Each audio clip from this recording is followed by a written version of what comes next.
O nosso estudo de hoje, a lição 76 do livro Seara dos Médiuns, tem por título Imã. Perto, muito perto de ti, estão todos aqueles que já te precederam na viagem da morte.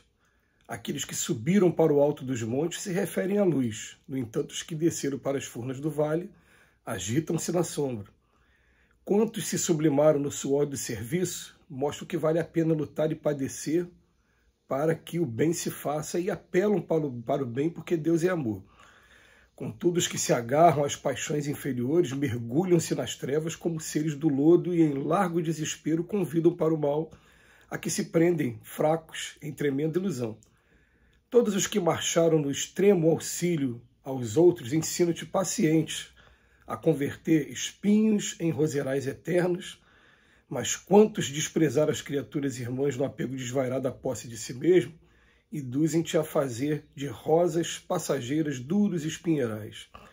Não afirmes, sou pedra, não digas, não percebo. No lar do pensamento estamos todos juntos.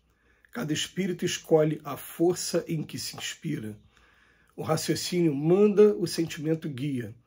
Trazes assim contigo o leme do destino escondido na mente, ocultando no peito o impulso que o dirige, porque tudo prospera aos golpes do desejo, e o imã do desejo chama-se coração.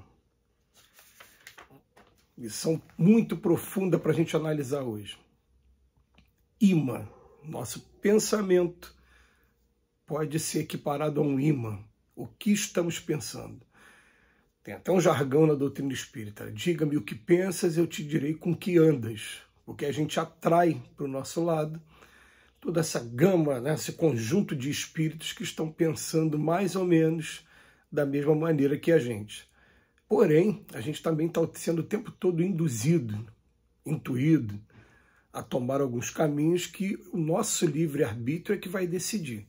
Se a gente vai tomar o caminho do sacrifício para poder promover a reforma íntima, ou se a gente vai tomar o caminho da indisciplina que vai manter os nossos impulsos mais inferiores, soltos, sem nenhum freio e nos escravizando a matéria cada vez mais. Vai depender do nosso livre-arbítrio. Mas uma coisa a gente vai começar a pensar, tudo começa aqui, ó, no imã, e encarnados e desencarnados estão o tempo todo em contato, um influenciando o outro. Porque a gente também deve pensar dessa maneira, influi os espíritos em nosso pensamento muito mais do que se imagina, de ordinário são eles que nos coordenam, nos dirigem. Mas isso acontece daqui para lá também. Eles também estão sendo influenciados pelos nossos pensamentos. Então é interessante que muitas das vezes um conjunto de espíritos que antes tomavam caminho equivocado utilizam um que tomou o caminho correto como exemplo.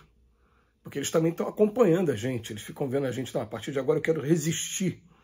E resistindo, eles começam a ver, através da lei de causa e efeito, como é que foi a mudança na nossa vida, e isso serve de estímulo para que eles também comecem a mudar o caminho deles. Então, olha, Emmanuel vem falar para a gente, ó, perto, muito perto de ti estão todos aqueles que já precederam na viagem da morte. Os que subiram para o alto dos montes estão ligados a gente pelo caminho do coração, nos amam. E por nos amarem, atendem os nossos apelos e volta e meia, né? A gente sabe que quem a gente ama de verdade, a gente aqui na Terra tem sempre o costume de pegar o telefone, hoje ficou mais fácil, né? A gente manda uma mensagem pelo aplicativo WhatsApp ou algum aplicativo semelhante que a família elege. E como é que você está? Tudo bem? Tem aquele bom dia, aquela coisa, né? Hoje ficou mais fácil. Assim como acontece aqui pelo aplicativo WhatsApp, acontece com aqueles que desencarnaram. Quando eles amam de verdade, falam, vocês estão aqui, os outros que eu amo estão lá na Terra, e vêm visitar a gente.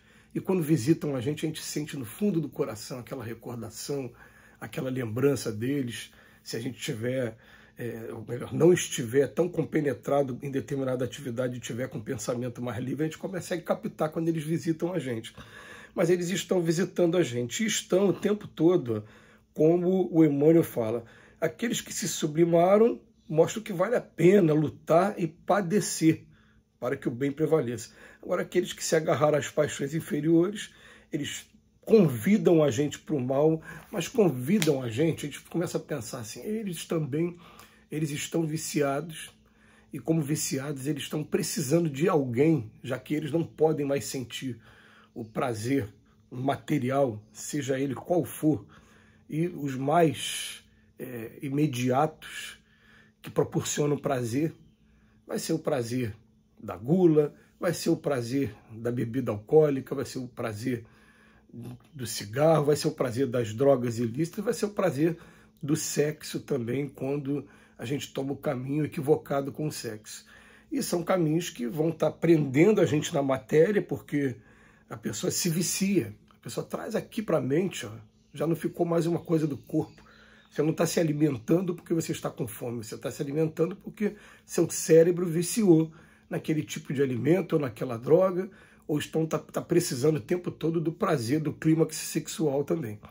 Então o que acontece? Você quer o tempo todo aquela sensação, vicia naquilo, leva esse vício para o plano espiritual. E é esse vício que vai fazer a pessoa passar muitos maus momentos, porque ele quer saciar de todas as maneiras e ele simplesmente não tem como saciar agora por estar desencarnado. Mas ele descobre que consegue saciar um pouquinho quando encontra um dos seus amigos do passado, que estão encarnados ainda e que continuam nesse vício. Então, por já ter essa amizade, já ser uma coisa natural, igual eu encontrar com um amigo agora, quanto tempo eu vou dar um abraço e quando eu dou um abraço nele, eu já estou abrindo meu campo energético todo para ele.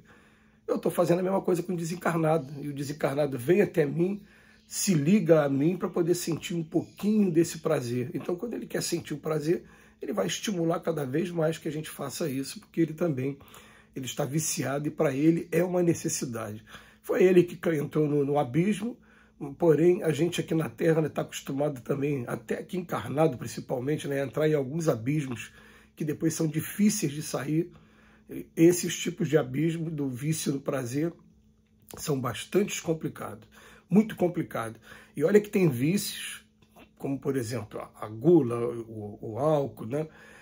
Na verdade é um prejuízo pessoal. Quando você entra no vício do sexo, eu lembro que no livro do Nosso Lar, tem hora que se fala no livro sobre uma galeria, um lugar onde só tem espíritos que estão viciados no sexo em tratamento e que eles estão na condição de dementados. Por que eles estão na condição de dementados?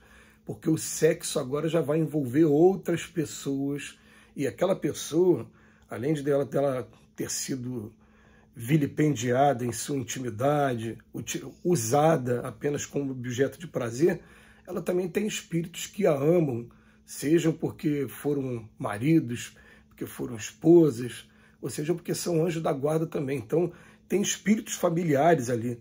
E aí o que acontece? A gente já começa a entrar num conflito espiritual mesmo. E esses conflitos espirituais, quando a gente ainda está muito vivo no vício e não consegue ainda perceber o mal que o vício faz, é permitido por Deus que a gente seja aqui obsediado, né, por esses espíritos que amam aquele que está sendo utilizado, usado por mim através do sexo. Então é por isso que o sexo traz um problema um pouquinho maior quando se trata desse caso aqui. E vem falando para a gente, ó, os que se agarram às paixões inferiores mergulham-se nas trevas e convidam a gente para o mal. Aqueles que marcharam para o auxílio dos outros vão ensinar a gente a ser paciente, o outro não, vão induzir a gente a fazer de rosas passageiras duros espinheirais.